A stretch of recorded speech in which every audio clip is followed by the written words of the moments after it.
les juifs francs-maçons de Sidi Bel Abbès. Parmi eux, on trouve un théologien et haut fonctionnaire algérien et marocain qui occupent successivement des fonctions dans la magistrature en Algérie, puis diplomatique pour la France. Abdelkader Ben Gabrit Remaoun, interprète auxiliaire à la légation de France à Tanger et haut fonctionnaire du ministère des Affaires étrangères français. Nouria Ben Gabrit Remaoun fut nommée ministre de l'Éducation nationale du 5 mai 2014 au 31 mars 2019. Comme elle a poursuivi le projet de son grand-père, c'est-à-dire la construction d'une Algérie maçonnique luciférienne et fidèle à Hiram. Avait tout de même déjà une sérieuse marque de fabrique. Parce que vous le faites remarquer dans votre ouvrage, on parle de Baruel. Dans le monde francophone, Baruel est évidemment connu comme étant cet abbé qui, à la fin du XVIIIe siècle, dénonce le complot maçonnique. Et peu après, on va parler du complot judéo-maçonnique. Mais en fait, c'est clair que déjà dans l'Allemagne, à cause des Illuminés de Bavière, etc., dès la fin du XVIIIe siècle et avant Baruel, il y a déjà des auteurs allemands qui vont, prendre à partie violemment la maçonnerie. Et l'histoire et le rôle du juif est quelque chose qui va surtout se développer en Europe occidentale à partir des années 1850. Donc, je crois que vous montrez ça. Je crois que c'est intéressant de noter que Hitler n'a rien inventé. Il est porteur d'une culture qui a tout de même déjà de solides racines dans l'Allemagne.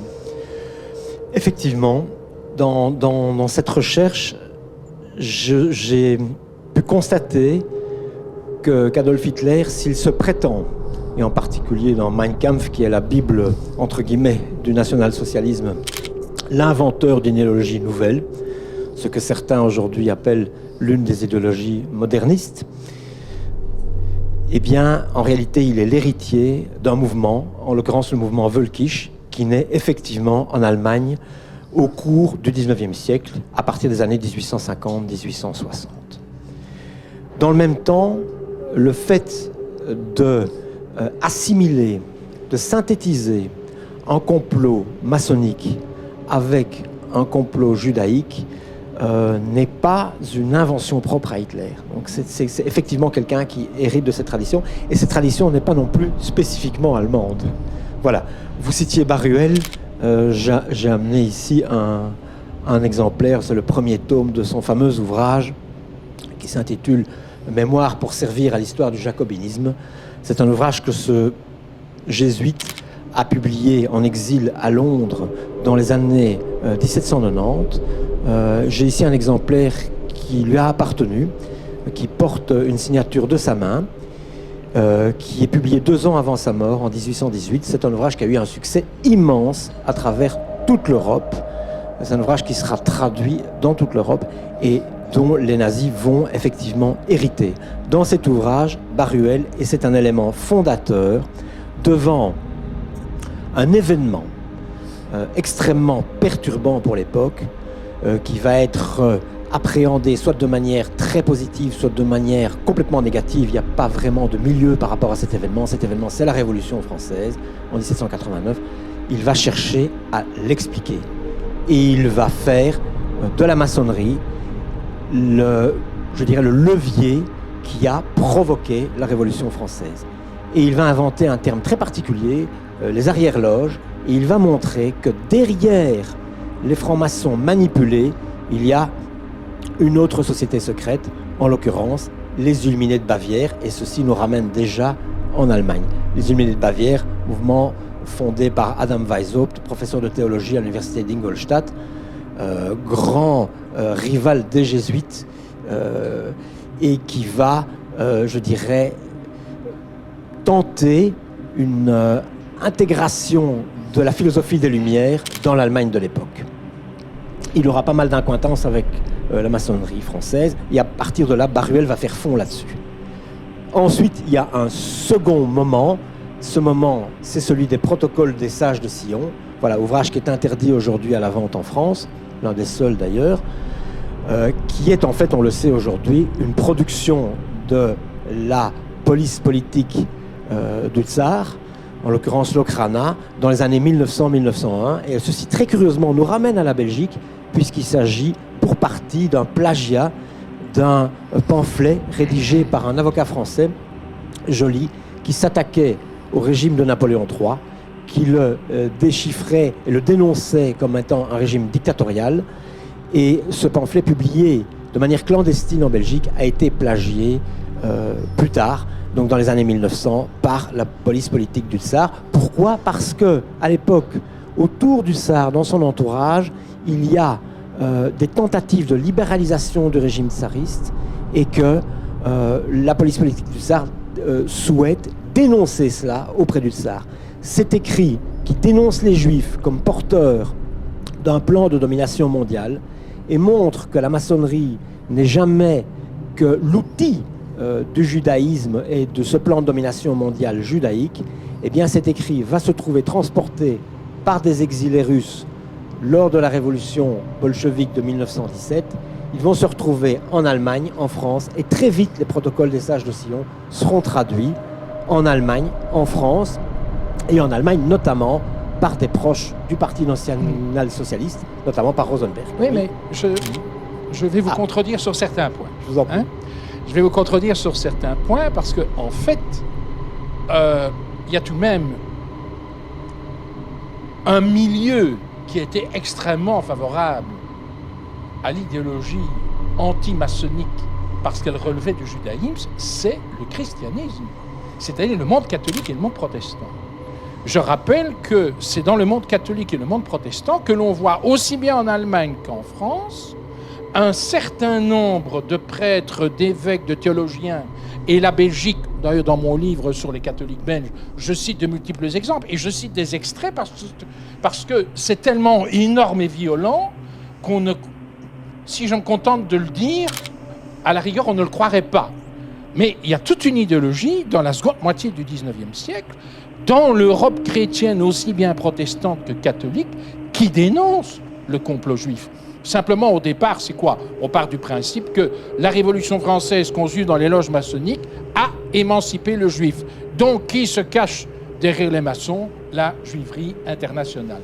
Donc, vous avez ces données, vous avez Baruel, vous avez un auteur que vous citez, je crois, dans votre ouvrage, qui est Eckert, un Allemand, qui va, au moment des révolutions des années 40, de 48, développer à nouveau, avec force de détail, l'idée du complot judéo-maçonnique, et ça va d'ailleurs être traduit en français par un prêtre catholique belge. L'abbé Gire. L'abbé Gire, n'est-ce pas ? Qui va donner, dans le monde francophone, une diffusion exceptionnelle à cette théorie du complot judéo-maçonnique. Oui. Et alors, on retrouve ça dans les protocoles des sages de Sion, nous sommes bien d'accord, déjà dès la fin du XIXe siècle. Mais il y a un élément sur lequel je voudrais insister, pour bien montrer combien, et vous y faites allusion, c'est pour ça que je me permets d'y revenir dans notre entretien, parce que je crois que c'est important, parce qu'il y a un chapitre qui explique que, comme vous le disiez, eh bien, les Juifs, en fait, vont prendre le contrôle de la politique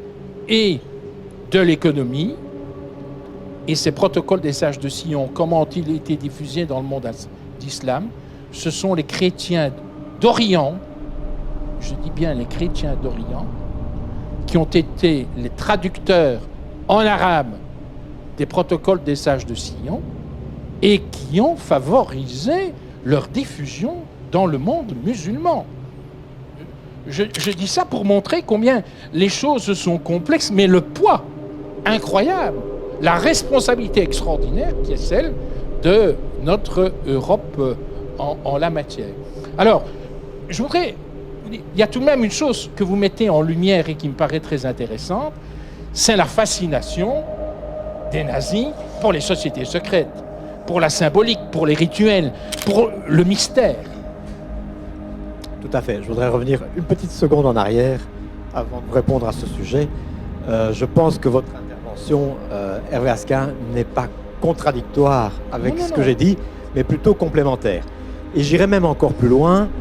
L'antisémitisme mêlé d'antimaçonnisme n'est pas le privilège et le monopole des catholiques ou même des chrétiens en général, et non pas des Allemands en particulier, parce que si on lit les écrits d'un Drummond, par exemple, La France juive, que j'ai pris la peine de lire, c'est assez pénible, oui, le mot peine, s'impose.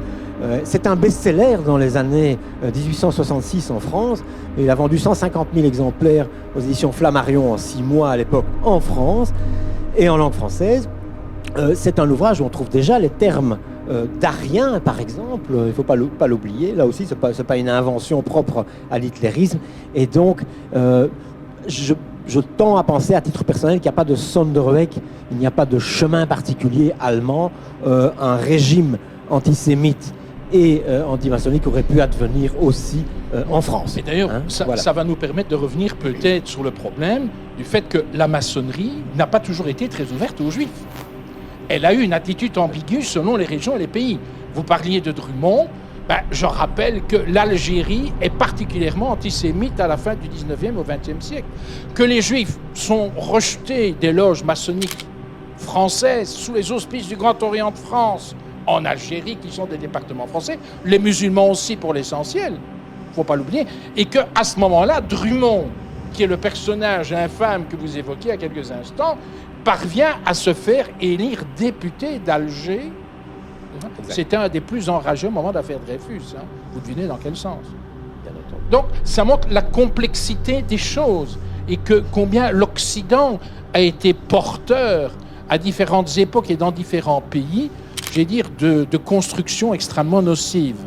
Maintenant, il y a une nuance radicale à effectuer entre l'antisémitisme traditionnel de type chrétien, qui a des racines carrément antiques et médiévales, et l'antisémitisme de type hitlérien, que Hitler hérite, j'essaye de le montrer dans l'ouvrage, d'un certain nombre de sociétés qu'on peut qualifier à bon droit d'ariosophistes, qui sont des sociétés secrètes. Et là, on rejoint votre autre question, à savoir la fascination d'Hitler et des nazis autour de lui, en particulier de personnages comme Heinrich Himmler, par exemple, pour les sociétés secrètes et pour leur ésotérisme, leur symbolisme.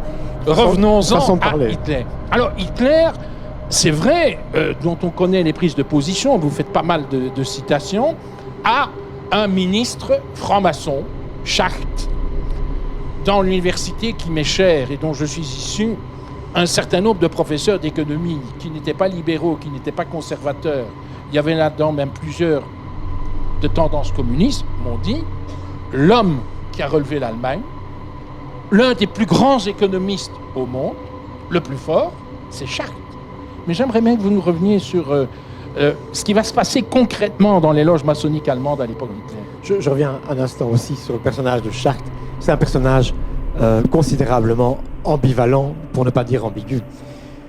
C'est quelqu'un qui, je pense à la manière de von Papen aussi, et ils vont se retrouver tous les deux sur les bancs de l'accusation lors du procès de Nuremberg. Ils participent de ce qu'on a appelé la révolution conservatrice en Allemagne. Ce sont des personnages de l'establishment allemand qui pensent qu'il vaut mieux frayer avec Hitler, pour ne pas dire frayer avec le diable, plutôt que de s'allier avec les communistes, voire même les socialistes, qui, dans leur jugement, sont déjà trop proches des rouges. Et donc, ils pensent, peut-être de bonne foi, pouvoir maîtriser, voire manipuler le Führer. Hervé Erskine. Oui. Je demandais votre conclusion en ce qui concerne le sort des maçons pendant le Troisième Reich. Oui, c'est ça. Oui, donc là, ça, je pense ici, je ne suis pas le premier à le dire, mais je pense l'avoir peut-être synthétisé et appuyé sur un certain nombre de témoignages.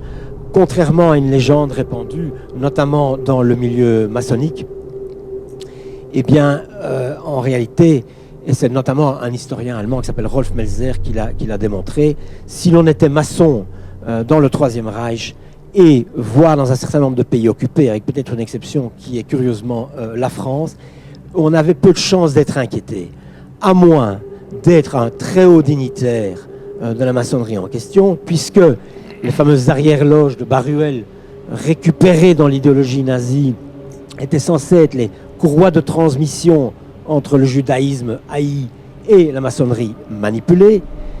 Mais sinon, le sang arien est beaucoup trop précieux dans l'esprit du Führer que pour être gaspillé. Et donc un communiste ou un franc-maçon doit être rééduqué, récupéré, surtout quand on a une guerre en vue, ce qui est évidemment le cas d'Hitler. Je parlais du plan de 4 ans. Ce plan de 4 ans, on le sait aujourd'hui, est destiné à déclencher la Deuxième Guerre mondiale.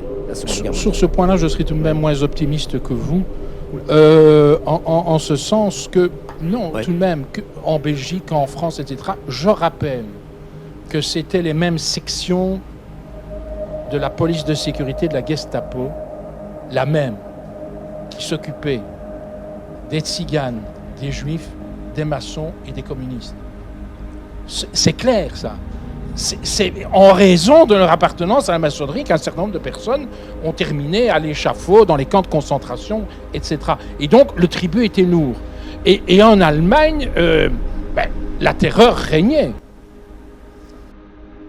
Comme son grand-père aussi, le père de Nouria Ben Gabrit, Mustapha Ben Gabrit était chef de bataillon et chevalier de la Légion d'honneur.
السلام عليكم ورحمة الله تعالى وبركاته.